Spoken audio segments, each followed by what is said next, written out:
Hi, this is Chris Voss here from the ChrisVossShow.com, the ChrisVossShow.com. Hey, we're coming here with another great podcast. We certainly appreciate you guys tuning in. Be sure to give us a like, subscribe to us on YouTube, hit that bell notification button so you get all the notifications of all the wonderful toys we have going on the Chris Voss Show channels. There's also iTunes and Google Play. You can refer your friends to take and subscribe there.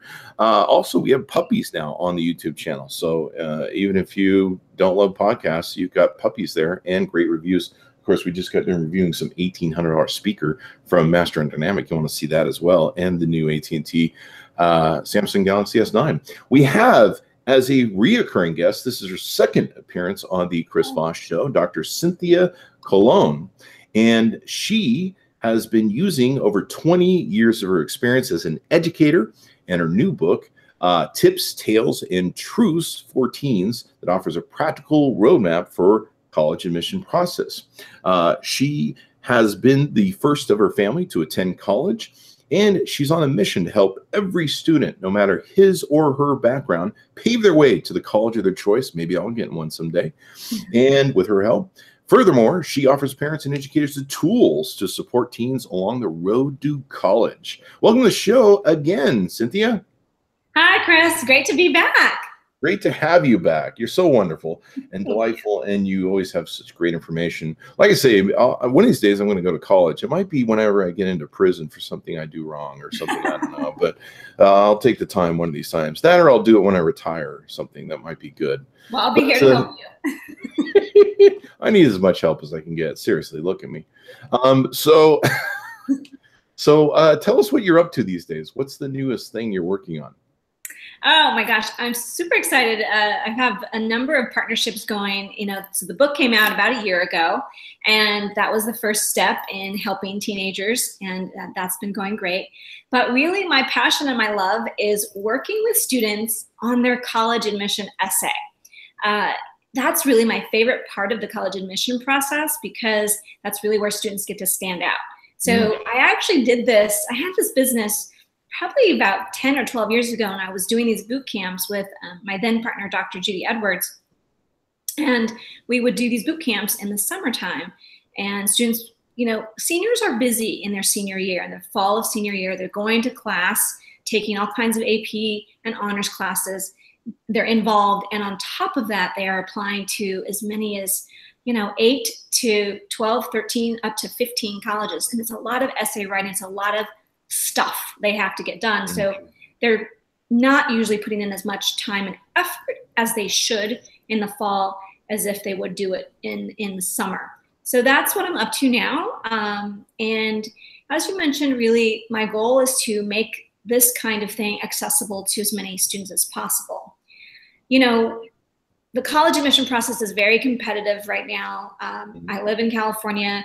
I hear all about the UC system and how 4 of the UCs were up over 100,000 applicants. And 5 of the 8 UCs had more than 80,000 freshman applications. Wow. So that's a lot. And each one of those applications take 4 essays. That's it.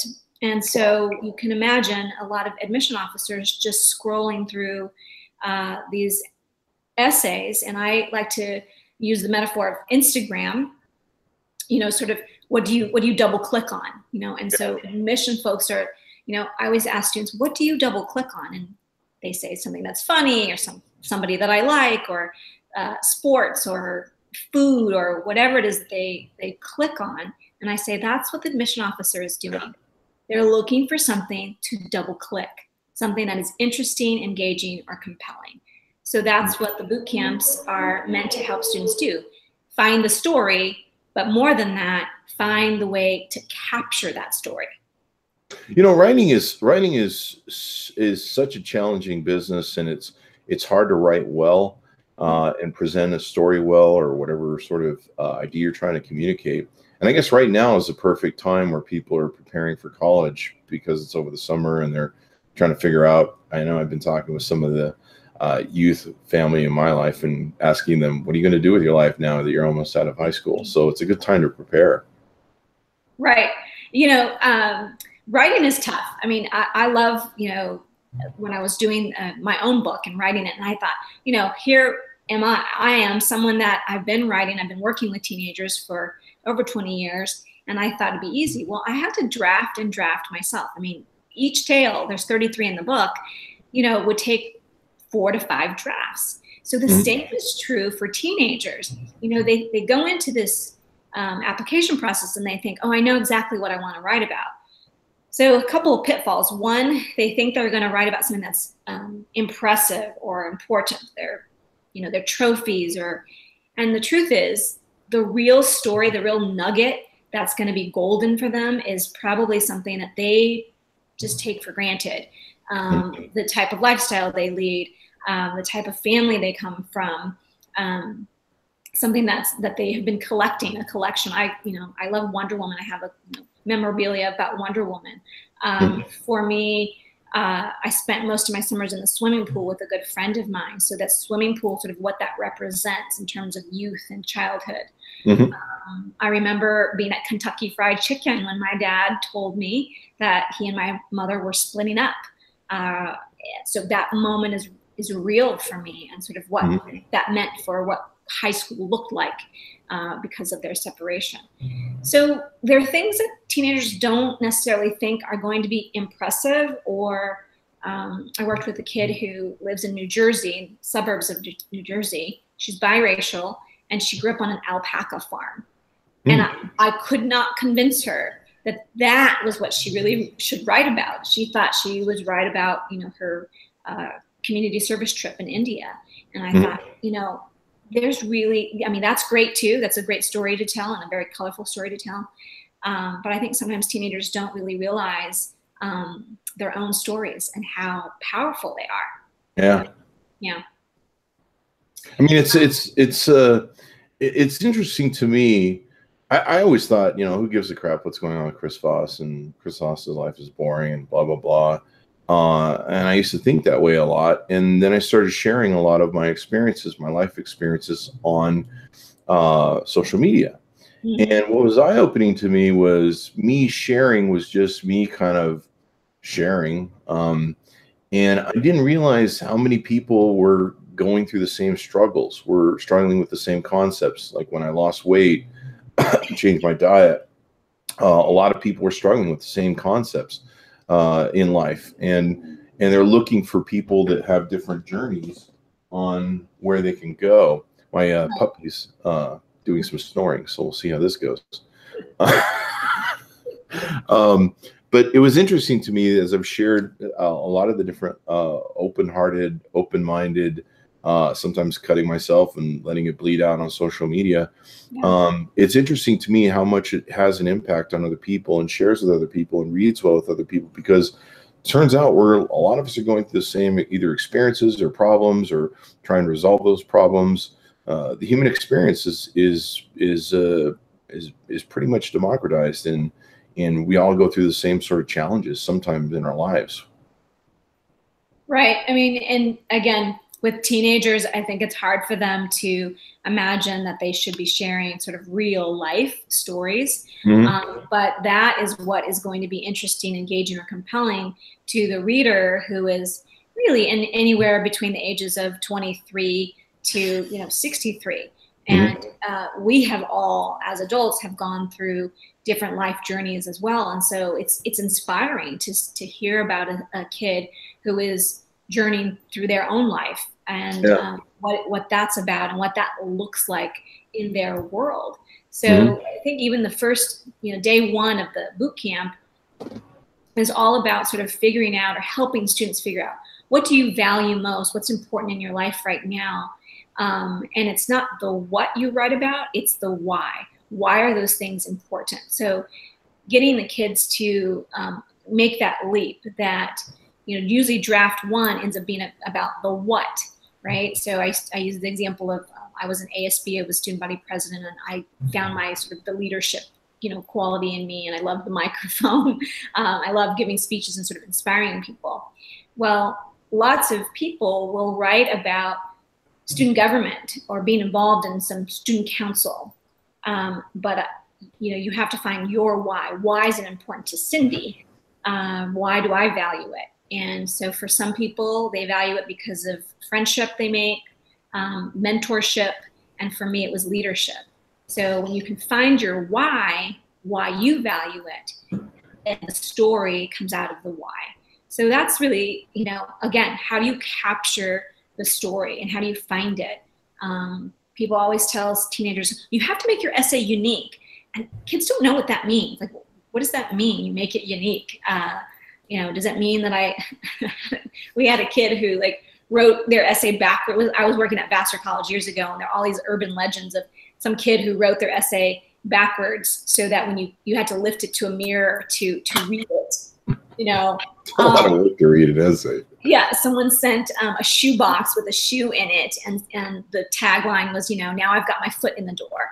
So they try to be sort of, fun and funny and again, unique. And it's like, that's all fine and well, but it's really just the story. What is the story there, and how do you write it? And most people, including myself, it takes 4 to 6 drafts to really get to the heart of that story. I really wish I had a writing bug when I was young. I used to write little limericks, like little poems, in 3rd and 4th grade, and I still have a couple of them.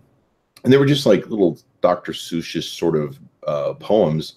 And I'd share them with the class, and they thought they were interesting. And I guess for a 4-year-old, they were interesting. And I didn't really realize that I had a penchant or a kind of a thing for wanting to write or writing. And then I went off and started my businesses. I think I wrote a lot. I did write a lot of letters to my teenage girlfriend. We wrote back and forth a lot, and I remember espousing a lot of stuff in there.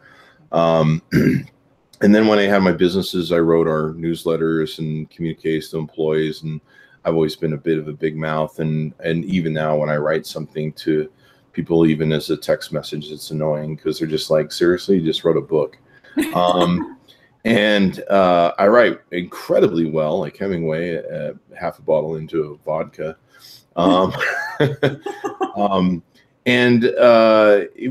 I really wish I'd learned, or not to say that I mastered it, but I wish I'd learned. I spent more time with that skill, because being able to tell great stories, being able to communicate well is a learned trait, or unless you have a natural talent for it, but is an incredible learned trait that can make a superb difference in the quality of your experience of life, in your career, everything else. I mean, I remember I used to come home from my companies, and I've always been a collector. We talked about this, of adventures and ideas and other people. And that's one of the reasons I love the podcast, is I get to meet people and find out what makes them tick and how they got there. It's interesting to me.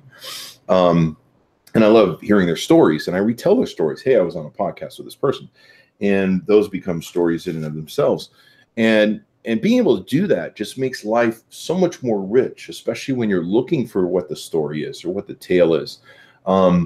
I remember years ago, I had a girlfriend who worked for like Delta, and she was a flight stewardess. So she was going almost every day, flying and stuff, and coming in contact with tons of people. And then I had my business, and I would come home every night and be like, you won't believe what happened to the 100 employees today. And here's this, what happened. And this is a cool, interesting story. And I'd be like, what happened to you? And she'd be like, nothing. And I'm like, wait a second. You traveled to like 4 cities today or 3 cities today, and you interacted with hundreds of people, and there wasn't anything that was interesting that was a story to you. And it made for a very boring relationship. I even said to her once, I go, I almost wish someone would kidnap you and hold you ransom for like a week, because then you might have an interesting story to tell. And it was a very boring relationship. And I'm not knocking her. She was a wonderful girl. But it was very boring for me because she was boring. And I was just like, I don't know what life you're leading, but mine seems a whole lot more interesting because I'm paying attention. I'm awake, moving through it. And I don't know what the hell you're doing. You're sleeping through the whole thing. And so I think this is a great exercise for people to learn when they're young. The ability to write, the ability to look around your world and evaluate it and process it and come up with tangents from it, whether it's learning from it or sharing it. Because like I said, there's been a million times where I've written something and I've just gone like, do I really need to? I mean, no one gives a crap about this stupid story about whatever Chris Voss's experience is for XYZ. No one gives a crap. And sure enough, I'll just be like, hell with it. I'll press send. I'll press send, and suddenly I'll find that it resonates with so many people in their lives, in their experiences, and it just makes a huge difference for them. And I'm like, holy crap, I had no idea that anyone else gave a damn about any of this crap I'm posting or talking about. And so I think it's real important for people to learn this sort of stuff. Now, you're setting up some workshops or some other stuff to help people learn this trait. Right. Oh my gosh, so much that you said, just because I just got back from Alaska. I was gone for 15 days, and the tail end I was in Victoria, BC. But there were I met so many people, and I would sort of interview them and ask them how they found their passion. And so again, that's just storytelling in a sort of a different way. But I too, Chris, I was journaling when I was a kid. I didn't realize at the time, my parents didn't go to college. I didn't realize what I was doing, but all signs said I was not a writer, right? I applied to the newspaper or the yearbook, was denied. I applied to USC journalism school, I was denied. I went and I reapplied once I was a student there, I was denied.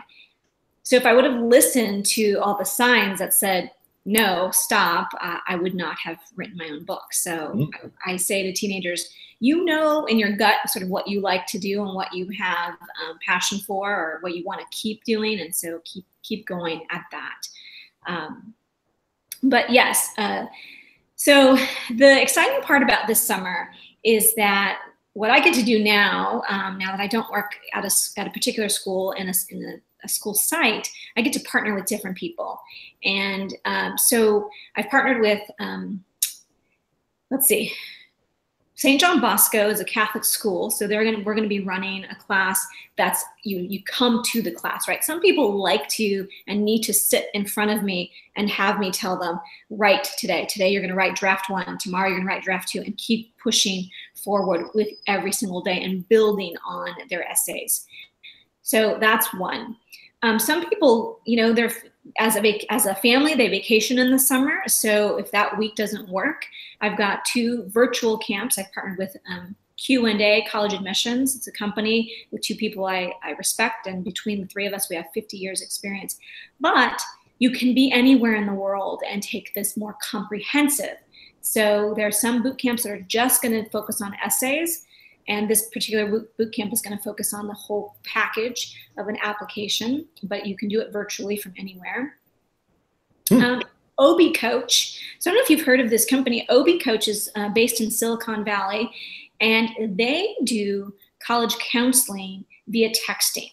So to go back to sort of my roots, like I worked at Marymount High School, and I had a great experience, and it's in the 30,000 plus range to go to school there now per year as a high school student. So students who go to private schools have great resources, and many of them also get a private college counselor to the tune of $150 to $300 per hour. And really, people ask me all the time, do you do private counseling? I do a little bit, but honestly, my roots are, how can I help all of the students that need it? So OB Coach is delivering that kind of one-on-one counseling, but via texting. So for $19 a month, you can get texting, the college counseling you need. So we've partnered to create this one partnership of the College Essay Bootcamp that you can start it and stop it anytime you want. And we've leveraged the technology and the one-on-one with me. So it's this particular class or a particular subset of what they offer at OB Coach. And so that's really exciting to me that I'm able to offer this virtual texting, but one-on-one. So you'll get feedback from me directly at drafts 1 and drafts 3, but again, at a price that's a little bit more accessible to more people.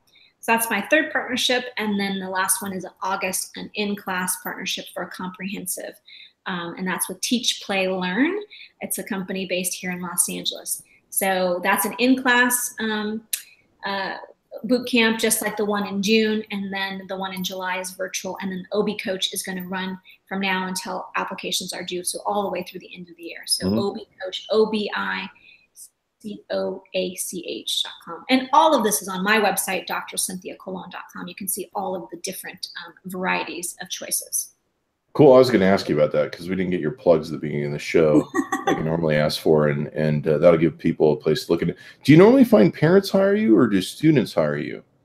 So parents, parents are the ones who make the decisions, and oftentimes it's first the parents that find me and want this for their kids.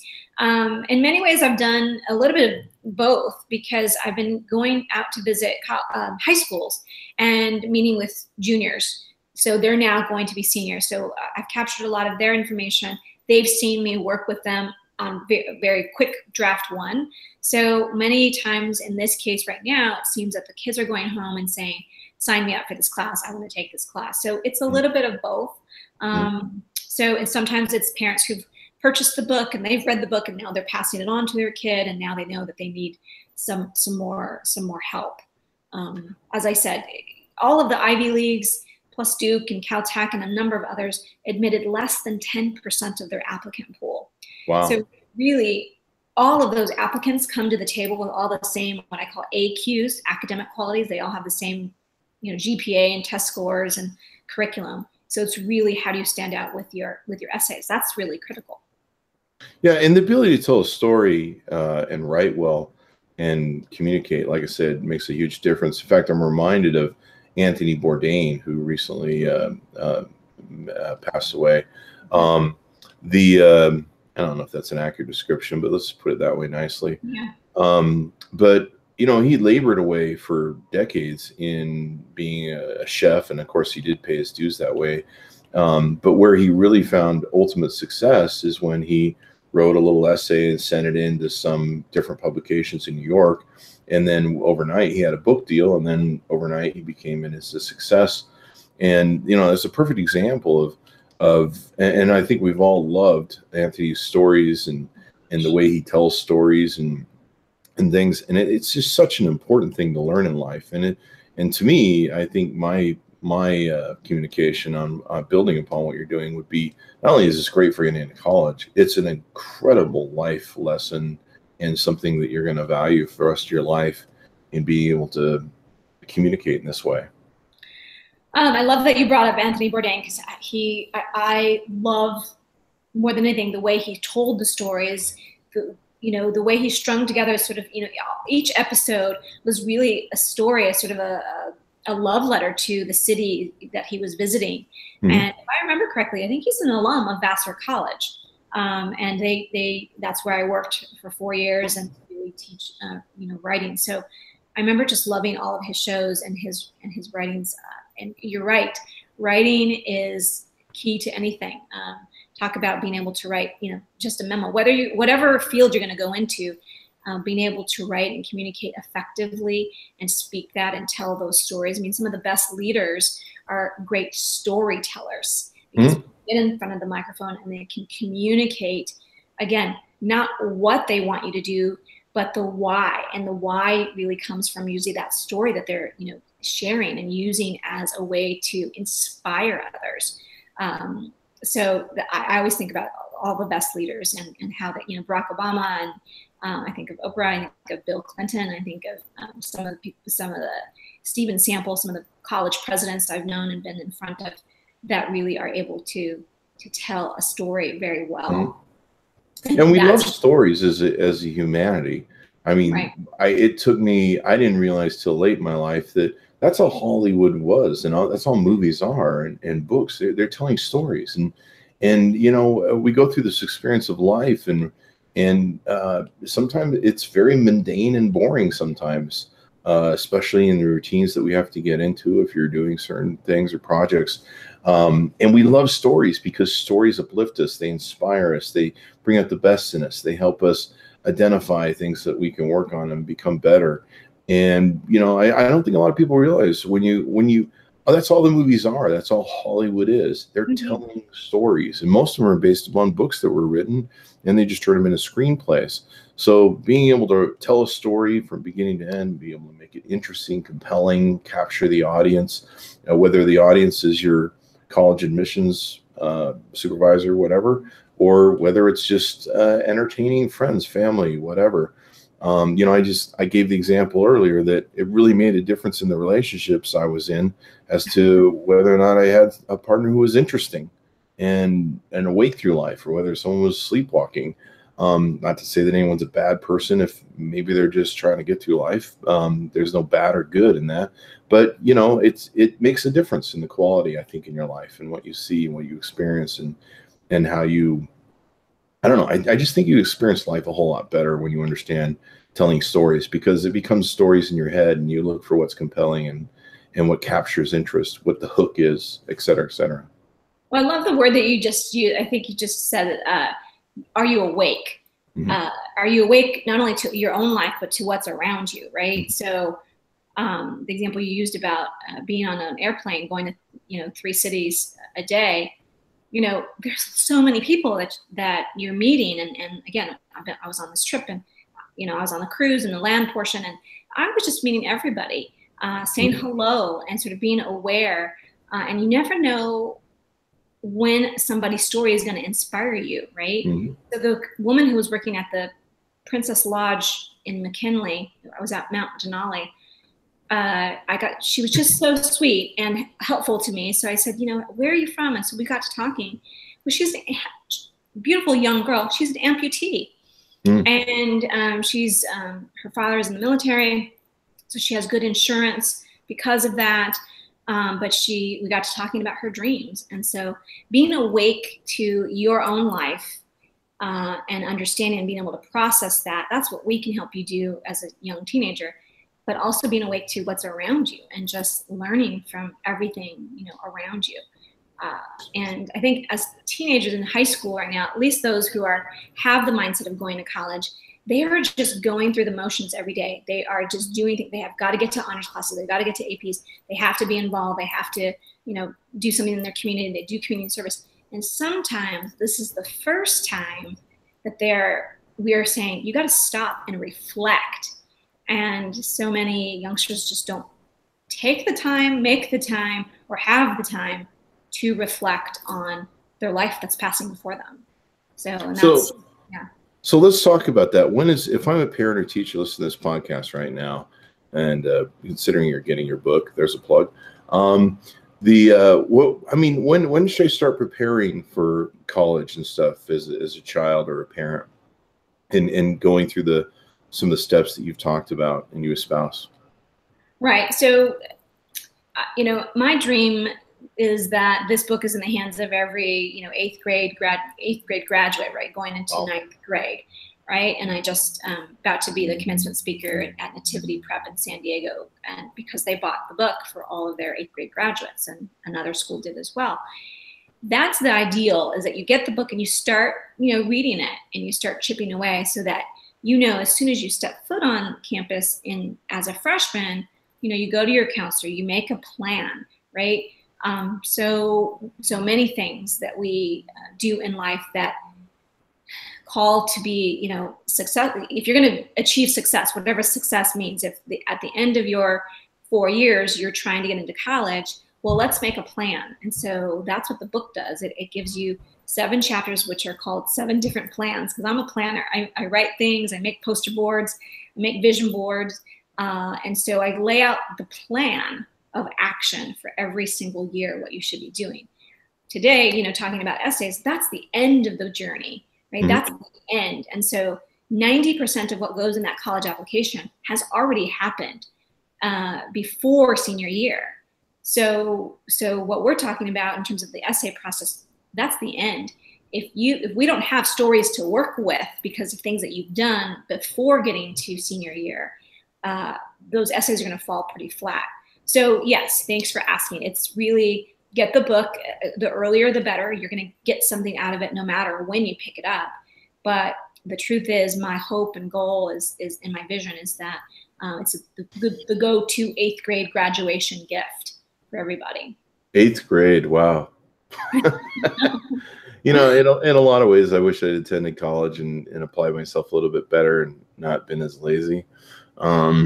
We had some financial limitations with me, but I think maybe if I'd started preparing in 8th grade, I would have realized that there's that progression and planning and everything else. And and making a difference. And it's so important in this world nowadays where college is a huge part, and it's already been proven that people make more with a college degree than people that don't.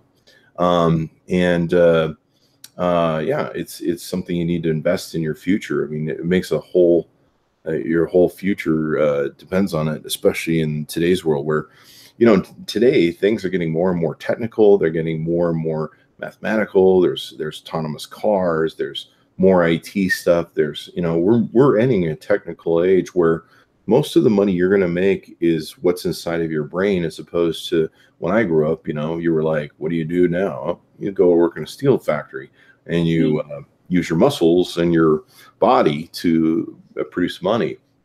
And so more and more, you've got to be able to get that cerebrum up there to retain a bunch of knowledge and get smart on all the stuff. The other thing that's interesting about college is you learn so many different things. So there's so many different avenues you can find. There's so many. One thing I've always noticed with people that go to college is they flip their masters sometimes, quite often, and because they find, well, this is more towards what I want to do. This is more what I like. And that other thing looked great on paper, but I like this. And so they can kind of better prepare themselves for life, for what they want to take and do. It's just it's an investment opportunity. If I had kids, I'd be like, I would be like, okay, we got you out of diapers. We need to start your first company. We need to start preparing for your future now.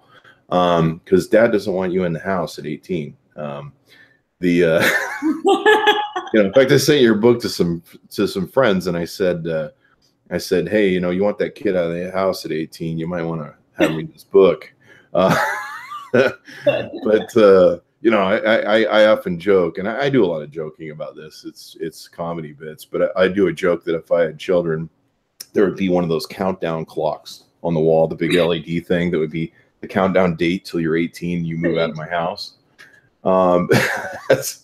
That's how I would be as a dad. I'd just be like, you see that clock there? You better get Cynthia's book, because you're going to need it. Because the door's going to hit your butt once that clock hits 0. Those 18 years go by. I said this, my sisters, I'm the oldest of 3 girls, and my middle sister is the only one of us that has children. And so I call her Papaya, just lovingly, as my name for her, but she's already 4.5. And so I said, oh my gosh, all these parents, they say the time goes fast. And my sister says, it doesn't go that fast. There's so much to teach them and so much to do to make sure that they're going to be on their own and doing well. But yes.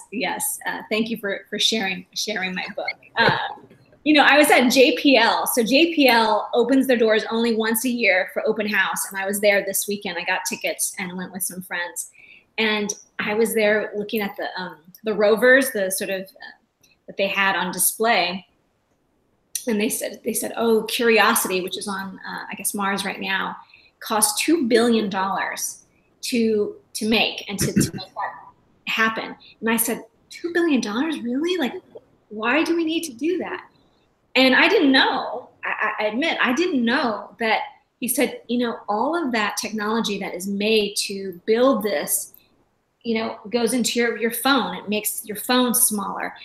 It's changed the way we do, medical data and all these things that come out of all these big brains that are working at JPL to create this. And so you're right, technology and innovation, all of those things, that's really where we're headed, right? And so we do need to invest in sending ourselves to college and getting to college, but also there are plenty of colleges out there that will also pay for you to go to and give you money. And so I always caution parents and teenagers, don't get caught up in the top 100 schools. Those are the really competitive ones, and they're not really giving away too much money, or you have to be the very, very tippy top.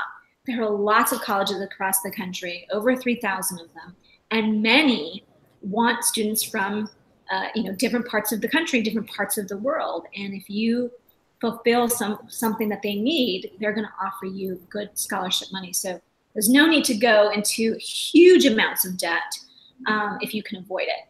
Mm-hmm. Yeah, That's another problem I think that we're dealing with nowadays with debt and schools and college degrees and all that sort of stuff. I don't know how to square that circle. You may know more about stuff like that than I do, and it's probably beyond what we're talking about here. But so they can come to your summer projects, and they can do it either online or they can do it in person. Do I understand that correctly? Right. There are 2 sets that are in person here in Southern California, and then there are 2 versions that are one's more comprehensive, the virtual camps in July, and one that's with OB Coach that will start running now through the end of the year, that they can do virtually. So that's awesome. Any way possible. I feel like I have sort of a high-end version and a medium and a lower-end version. So whatever the price point is for a family, they can find something that works for them. I was just thinking, if I had an 8th grader, I'd just put him in your class. And of course, my kids would go to military school as soon as they dropped out of the womb. I'd just be like, I love you. See you when you're 18. Go make your bed tight. Yeah. Meanwhile, go to Cynthia's class because I want you to go to college because you're not staying here. These millennial kids nowadays, they're staying home longer and longer. I think it's a good investment for parents to get these kids out of the house by probably buying your courses and books.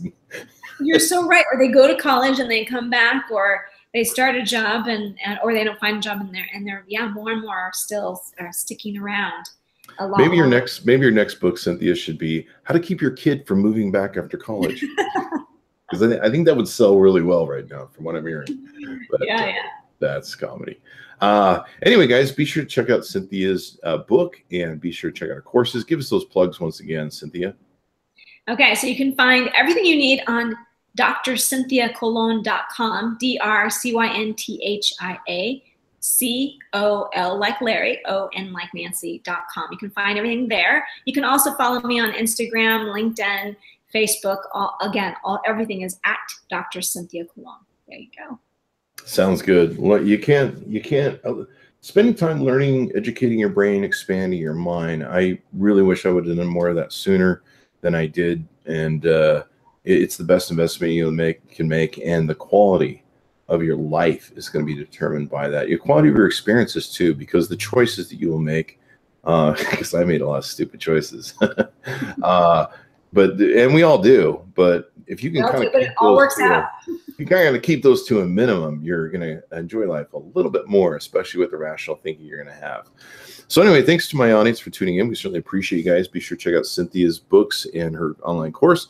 And be sure to go to youtube.com/Chris Voss and hit that bell notification button so you can see all the wonderful things we have going on there. Also, tell your friends, neighbors, relatives to go to iTunes, Google Play, and they can subscribe for free. It's free for an unlimited time. So you want to get in now while we have that offer, free for an unlimited time only. So sign up for free, and you can actually get podcasts to listen to that hopefully will change your life. And if you're not changing your life, well, then you have a problem. You might want to have that looked at. Anyway, thanks everyone for tuning in. We'll see you next time. Okay.